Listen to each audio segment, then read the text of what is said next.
Let's continue this conversation with Congressman Keith Self, Republican from Texas. Congressman, thanks for being with us this morning, sir. As you well know, the rhetoric here keeps ratcheting up by the day. This moment, it feels new, right? It feels like a new boiling point yet to be seen between Texas and the White House. What do you see this standoff ultimately leading to in your state? Look, the border is at the boiling point, and I think you're seeing a movement across the nation now. Governor Abbott, supported by 25 other governors. This is a constitutional standoff.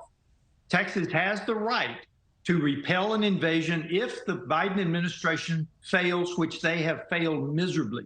This is a constitutional right in the guarantee clause that Texas has the right to repel the invasion. Governor Abbott is exactly right.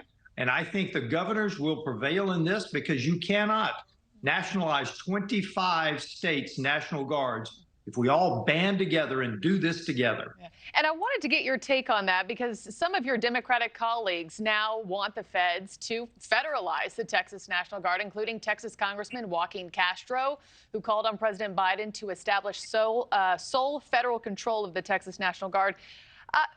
More on your response to that, but also if Biden thinks that what Texas is doing along the border is so egregious, then why don't you think he's taken that action yet? Because Texas is standing strong against a failed presidency, a failed border policy. In fact, there is no border policy. There is an open border.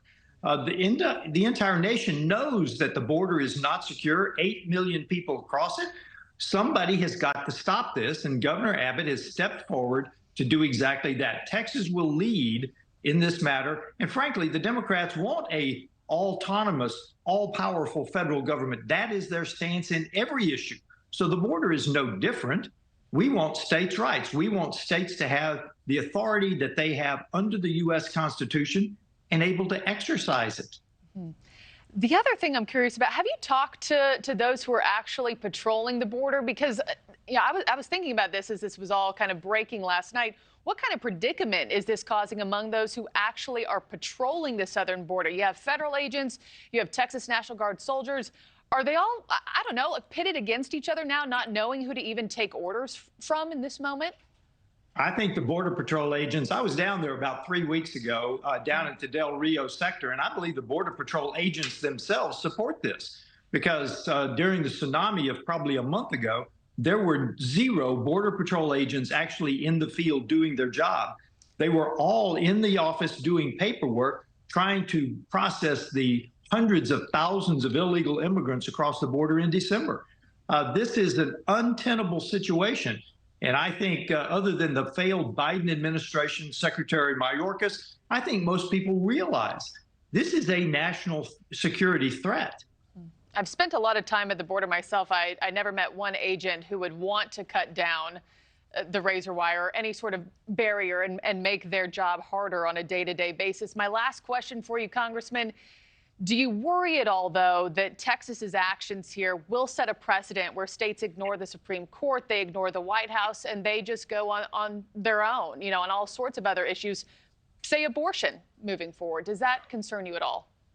Texas is not moving outside of the legal parameters of the U.S. Constitution. The U.S. Constitution guarantees that we will secure the national border. If they don't, the states have the constitutional right to do it themselves. This is totally constitutional. And frankly, the Supreme Court has not ruled on the constitutionality of any action. Once they do that, I think they will see that Texas is well within their constitutional right of defending the national border if the federal government fails to do it, which they failed miserably. Thanks for watching, everybody. Go to joinnn.com to find NewsNation on your television provider. Also, don't forget to click that red subscribe button below to get more of NewsNation's fact-driven, unbiased coverage.